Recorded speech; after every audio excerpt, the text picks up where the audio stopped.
Ladies and gentlemen, to introduce our next inductee to the 2011 Hall of Fame, 2010 inductee, Trip Rackley. Thank you. Just wanted to make sure Trip's introduction was covered. I'll turn it over to him.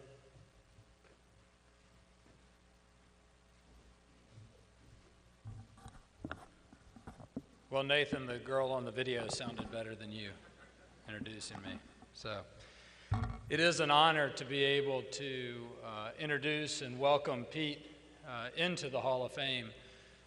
Pete is a true innovator, and I'll make a couple of quick remarks about that. But before I do that, for the people that may have been here last year, I talked a lot about my life as an entrepreneur, and I know the people in here that are entrepreneurs know when you make that decision, you're basically going down a life of having people tell you no. And therefore, to be successful, it's important to have a foundation of people that believe in you. And I know today that Pete's core team is here with him. And so before I make any remarks, I'd like to ask his wife, Terry, and his daughter, Allie, to stand up because they definitely deserve the recognition and support of Pete over the years. So if you'll please stand up and give us a chance to recognize you. Thank you. Allie's playing hooky, so nobody say anything. You know, I have been fortunate to know Pete my entire career. In both cases, both companies that I have founded directly integrated and leveraged the company that Pete built from the ground up. And in most cases, fortunately, I was a partner with him. I have competed against him. It's tough. He is an intense competitor, so it's a lot more fun to be on the same side of the table with him. And I was thinking about, if somebody asked me to talk about Pete, what would be the couple of things that I would say? And the first one is, Pete is truly a man of his word. I can tell you from direct experiences numerous times, as I said, competing against, partnering with, being shareholders with. I have never seen a time where Pete didn't do what he said he would do. And I know we'd all like to sit here and say that everybody does that, but when you actually see it in occurrence, it really is a fabulous attribute, and I am here to have witnessed that. And the second thing that I thought about with Pete is, he has truly seen all aspects of entrepreneurship. And the one that comes to mind is every entrepreneur sitting around has heard their investors and their partners say, whatever the biggest company in the industry is going to come knock them off and compete with them. In today's world, that would be a Facebook or a Google. You can't come up with an idea when you hear the blanket word of Google or Facebook and think that they're not going to come after you. I think the people that have been successful realize that those companies are just as busy as everybody else, and that's what allows innovation to occur. In Pete's case, he actually has had the biggest companies in the industry put their crosshairs on him and come right at his business. And I've watched him weather that. I've watched him where Microsoft and First Data at their height formed a billion-dollar company aimed directly at putting check-free out of business. I've watched Bank of America directly try to put check-free out of business. I've watched as PayPal has come through the industry directly trying to tackle check-free. I've seen IBM and the biggest banks in the country form consortiums and try to put check-free out of business. And Pete has absolutely weathered the storm. And those are fights that I think none of us would want to take on. And I think the final piece that I will add to you is he's made it very hard.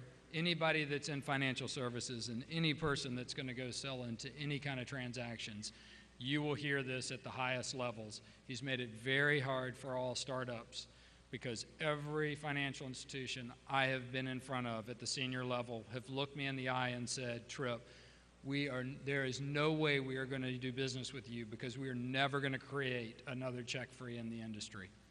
And I think that says it all as to how much of an innovation and impact Pete has made in the world that we live in. So it truly is an honor to be able to recognize a close friend and somebody who absolutely deserves this award and to be a part of the Hall of Fame. So Pete, please.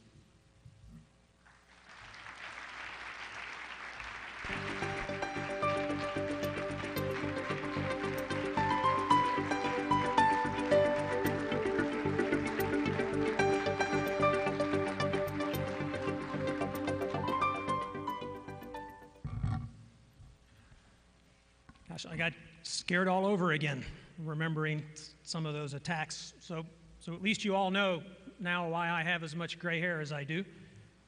It has been an exciting ride. I want to thank everybody who is a part of really making TAG what it is. I think the reason why we have the opportunity to have the Hall of Fame in the first place is really the foundation that TAG's created for this state. I want to thank them. I want to thank everyone who's been involved in the Hall of Fame. But in particular, I want to echo Wayne's point that I really want to specifically thank the Hall of Fame inductees who have come before us tonight, most of whom are right here at table 20. This is really an exceptional list of the pioneers who had the courage and the willingness to go out and build the business technology infrastructure in this state out ahead of everyone before anyone else was doing it. That takes real courage, it takes insight, and it takes a willingness to take on risk. I want to thank you for paving the road and making it easier for the rest of us. I also have a table over here at 23 where I have a bunch of exceptional partners that worked with me side by side in building Check Free. But as Tripp pointed out, I have two very special people there who I really want to single out and thank. My wife Terry, my daughter Allie, and my son Preston couldn't get out of school. He wasn't allowed to play hooky. But I can't even begin to tell you how many hours beyond 5 o'clock that goes into building an organization like we all at Check Free work together to build. How many days where you don't get home at all. And I'm reminded of an incident that happened quite a while ago. Allie was very young. I was putting her to bed, and as I settled her in, I mentioned to her, hey, I'm going to be gone for a couple days. You won't see me in the morning because I'll be gone by the time you get up. Just wanted to let you know that I'll be back by Thursday. She grabbed my hand, looked up at me and said, Dad, why are you always traveling? Why don't you skip this trip and stay here and play with me tomorrow? Now, everybody in this room, because you're here, has had some kind of incident like that, and if you haven't yet, you will. It's a meaningful time, when you sit and you think, oh, wow. I sat down on the edge of the bed and I thought, well, maybe I can turn this into a learning experience. And so I sat there and I said, well, let me explain this to you. Here's where I'm going.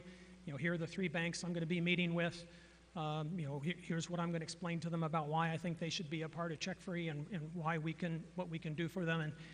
And I think we're pretty close, and I think that if I go and I really do this personally, I think we can get those 3 banks to join our network, and I think it's very important. And you know how this weekend you and I were planning on going to that store where you picked out that really bright pink bicycle, and we had agreed this weekend that we're going to learn how to ride a 2-wheeler. Well, this is actually how, going out and talking to these banks and getting them to sign up with Check Free, this is how I can afford, to buy the bicycle. And so, I'll tell you what I'll do. So if you want me to skip the trip, I can stay here and I'll get away from work early and we'll play together. But, and we'll still do it, but we might have to put off that bicycle for a month or two, because I might not be able to get those banks as fast. Or I can go and we can stick to the schedule, and so I'll put it to you. What would you like me to do? So it took about 1 heartbeat. She looked at me and said, I'll see you when you get back, Dad. Now, I'm not sure exactly who the learning experience was for that night, whether it was Allie or was for me. I think it was both of us.